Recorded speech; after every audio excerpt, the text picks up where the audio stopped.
True. Nervous.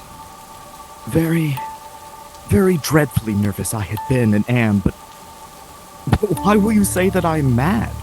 The disease had sharpened my senses, not destroyed, not dulled them. Above all was the sense of hearing acute. I heard all things in the heaven and in the earth. I heard many things in hell.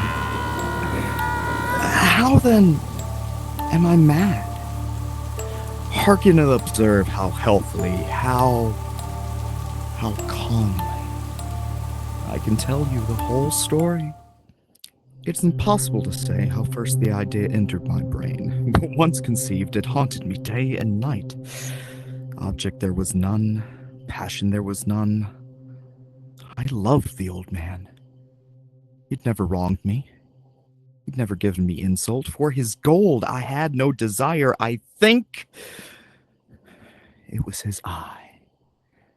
Yes, it was this. He had the eye of a vulture, a pale blue eye with a film over it. Whenever it fell upon me, my blood ran cold, and so by degrees, very gradually,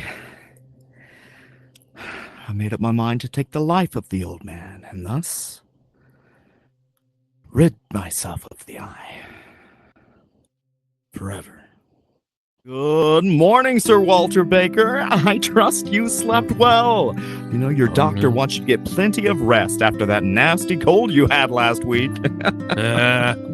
Oh, I know. I appreciate your kindness, Edgar. Oh, but you know, it's always hard for an old fellow like me to sleep these days. I don't know what keeps me up more, whether it's these creaky floors or these creaky joints. Oh, I tell you. But I will tell you, I don't know how long I'd be here if it hadn't been for your kindness, Edgar. You truly are a blessing to this old man's heart. Well, sir, were it not for your generosity to my employment here, I would not have had some of the best moments of my life. Well, son, I'm afraid my age has betrayed me. I'm going to return to my chambers for some more rest. You're not going to finish your breakfast, sir? Would you be kind enough to put that away for me? I'll finish it later. Yes, sir. I hope you get a good rest. Oh.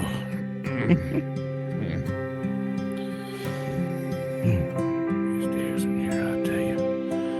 Tell me, son, how long have you worked for me now? 8, 10 years? 18 years, sir. 18 years. Now I understand. Understand what? Why, I've always felt like you were my son. I never had one, as you know, but you're the closest thing I've ever had to it. Sleep well, sir. Good night, my boy. Now, this is the point. You fancy me mad? Madmen know nothing. You should have seen me. You should have seen how wisely I proceeded, with what caution, with what foresight, with what dissimulation I went to work. I was never kinder to the old man than during the whole week before I killed him. Every night, about midnight, I turned the latch of his door and opened it, oh, so gently. And then when I had made an opening sufficient for my head, I put in a dark lantern, all closed, so that no light shone out. And then I thrust in my head. Oh, you would have laughed. You would have laughed to see how cunningly I thrust it in. I moved it slowly, very, very slowly, so that I might not disturb the old man's sleep. It took me an hour to place my whole head within the opening so far that I could see him as he lay upon his bed. Would a madman have been as wise as this? And then, when I was well enough within the room, I undid the lantern, cautiously, oh, so cautiously, before the hinges creaked. I undid it just so much that a single thin ray fell upon the vulture eye. I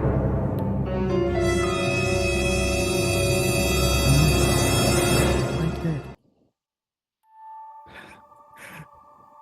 Every night, about midnight, for 7 long nights. Every night, just at midnight. But I found the eye always closed, and so it was impossible to do the work, for it was not the old man who vexed me, but his evil eye. And then, every morning when the day broke, I went boldly into the chamber, spoke courageously to him, calling him by name in a hearty tone, and inquired just how he had passed the night. Well, hello again, Sir Walter Baker, and good morning. I hope you slept well and are ready for a big day at the park. The birds this spring are magical. Maybe the magic will make you look more youthful. Oh my goodness, you don't look so good. What's wrong? Oh, your youthful energy and your whimsical humor. It sure does bring a smile to this old man's heart. But I'm afraid I'm not feeling very well today, so I think I'm going to have to cancel our plans. I'm just going to get some rest. Oh my goodness, not another cold again? I will send for the doctor immediately. No need. I'm just tired. I haven't been sleeping too well here lately. Been having some vivid nightmares and hearing things throughout the house, and it's keeping me from getting good rest. Let me ask you a question, my boy. Have you been hearing things throughout the house at night? Well, the rats have been making lots of noise at night, and the floorboards and the walls, I'm sure they're breeding again. Oh, I'm sure you're right. I think I just need to get some rest. Oh, would you like me to get your sleeping tonic then, sir? Oh, no, maybe tomorrow. Right now, I'm just gonna lay down. But by the way, Edgar, I want to thank you for all of our time together. You are literally the best thing that's ever happened to me. Sleep well, sir.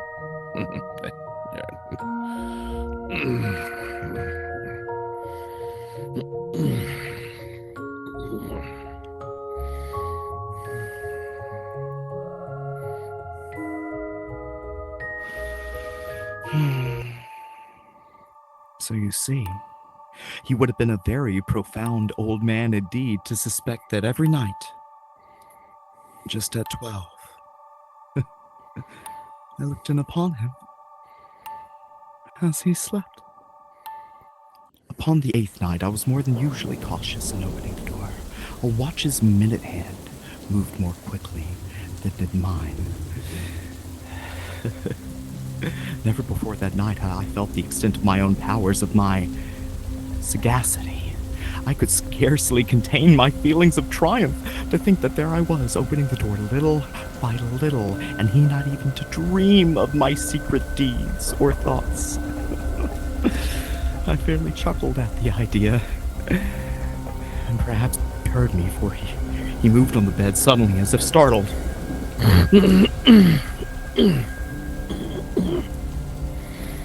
You may think that I drew back, but no. No, his room was as black as pitch, with a thick darkness, so I knew that he could not see the opening in the door, and I kept pushing it on. Steadily.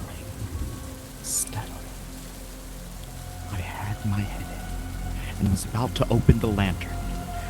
My thumb slipped upon the tin fastening, and the old man sprang up in bed, crying out, Who's there? Who's there?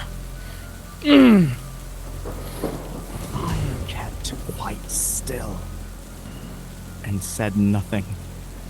For a whole hour I did not move a muscle. In the meantime, I did not hear him lie down. He was still sitting up in the bed, listening, just as I had done night after night, hearkening to the death watches in the wall. Presently, I heard a slight groan.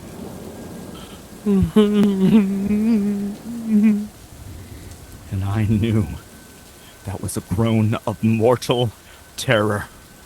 It was not a groan of pain or of grief. Oh no, that was a low, stifled sound that arises from the bottom of the soul when overcharged with awe. I knew the sound well. Many a night when all the world slept, just at midnight it has welled up from within my own bosom, deepening with its dreadful echo the terrors that distracted me. I say I knew it well. I knew what the old man felt and pitied him. Although I chuckled, at heart I knew that he had been lying awake ever since the first slight noise. When he had turned in the bed, his fears had been ever since growing upon him. He'd been trying to fancy them causeless, but could not. He had been saying to himself, It's nothing but the wind in the chimney. Yeah. It's but a mouse scurrying across the floor. Yeah, that's it. It's a cricket making a single chirp. That's it. Yes, he had been trying to comfort himself with these suppositions, but found all in vain. All in vain, because death, in approaching him, had stalked with its black shadow and enveloped the victim. And it was the mournful influence of the unperceived shadow that caused him to feel, although he neither saw nor heard, but to feel the presence of my head within the room. When I'd waited a very long time without hearing him lie down, I resolved to open a very, very little crevice in the lantern. And so I opened it. I could not imagine how stealthily, until at length a single dim ray like the thread of a spider shot out and fell full upon the vulture eye.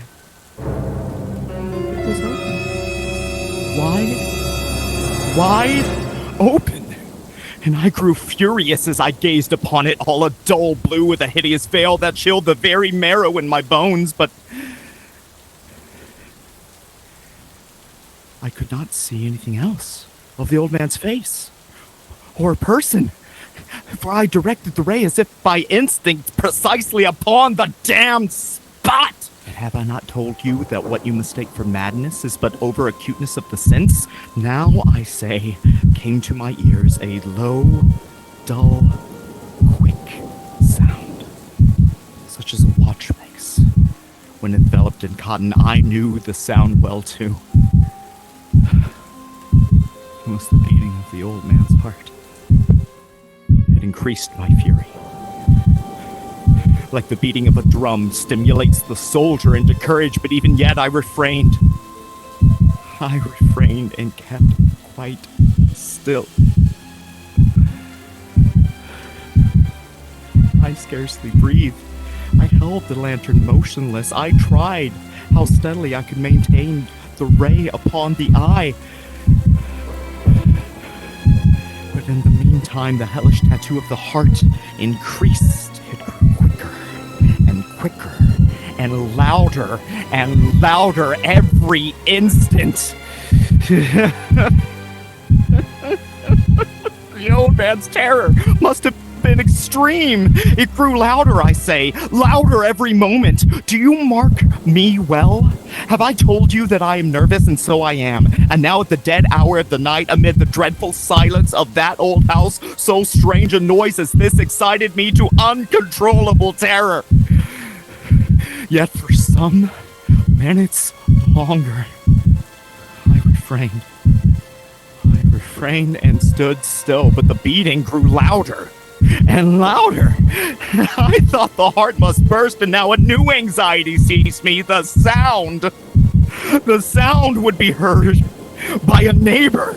With a loud yell, I leapt into the room and threw open the lantern. He shrieked once. Ah! In an instant, I dragged him to the floor and pulled the heavy bed over him. I then smiled gaily to find the deed so far done. But for many minutes, the heart with a muffled sound. This, however, did not vex me. It would not be heard through the wall at length. It ceased. The old man was dead. I removed the bed and examined the corpse. The old man was stone dead. I placed my hand upon the heart and held it there many minutes. There was no pulsation. He was stone dead. His eye would trouble me no more.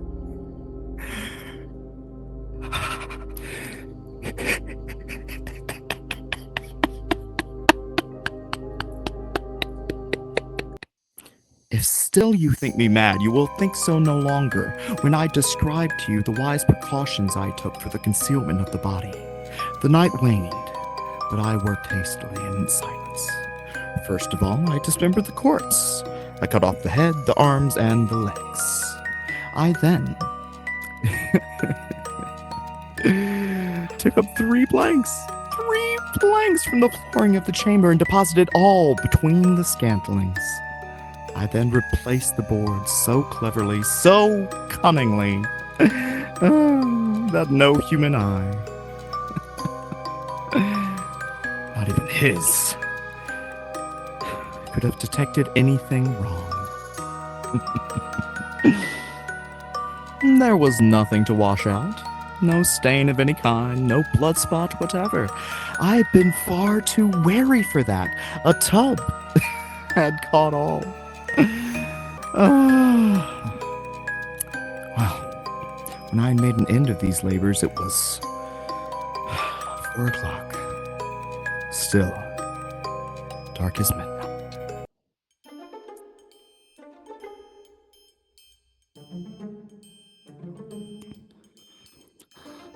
Excuse us, but we received a call from this residence. What was the trouble? There was an awful scream from the house next door, as if haunted by a banshee.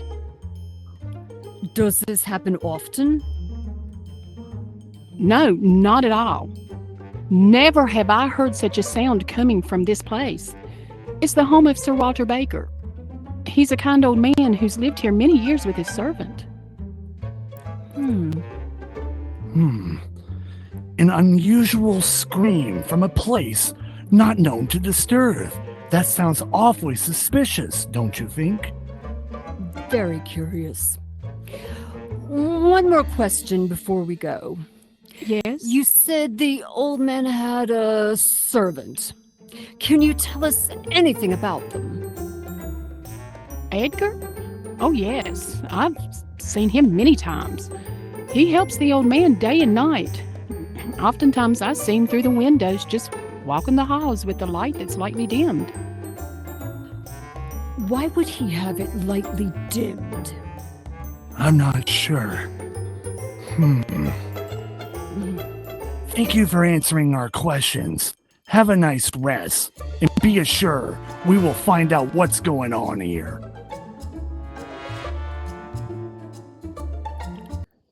As the bell sounded the hour, there came a knocking at the street door. I went down to open it with a light heart. For now, what had I to fear? There entered 2 individuals who introduced themselves with perfect suavity as being officers of the police. Good evening. Terribly sorry to disturb you at this late hour. We are investigating a claim. You see, A shriek had been heard during the night. Suspicion of foul play had been aroused. Information had been lodged at the police office, and they, the officers, had been deputed to search the premises. I smiled. For what had I to fear? I bade the officers welcome! The shriek was my own, in a dream. My apologies for any abruption it may have caused the neighbors. This always happens when the old man is away. I've grown so attached to him that it tears me apart when he is gone. I completely understand. After all, there's never been any complaint against this residence in the past. We just want to make sure nothing potentially dangerous has happened for your safety as well. You understand, of course. Yes. Yes, of course. Here, let me help you two with this. I, of course, want to do my best to support our local heroes. I then took my visitors all over the house. I bade them search, and search well. Right this way, officers. Here's the good sir's chamber. Continue your search, please.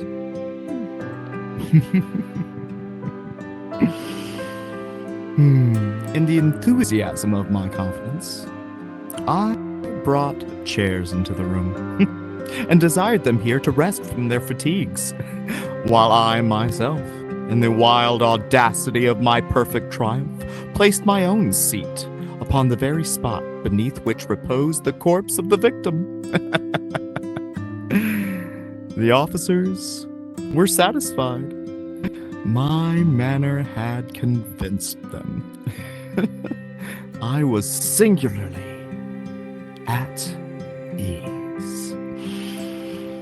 And while I answered cheerily, they chatted of familiar things, but ere long, I felt myself getting pale and I wished them gone. My head ached. I fancied a ringing in my ears. But still, they sat and searched and still chatted. But the ringing became more distinct. It continued and became more distinct. I talked more freely to get rid of the feeling, but it continued and gained definiteness until at length I found it was not. Noise was not within my ears.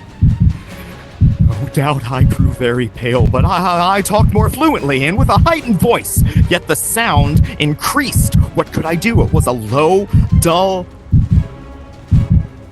quick sound, such as a watch makes when enveloped in cotton.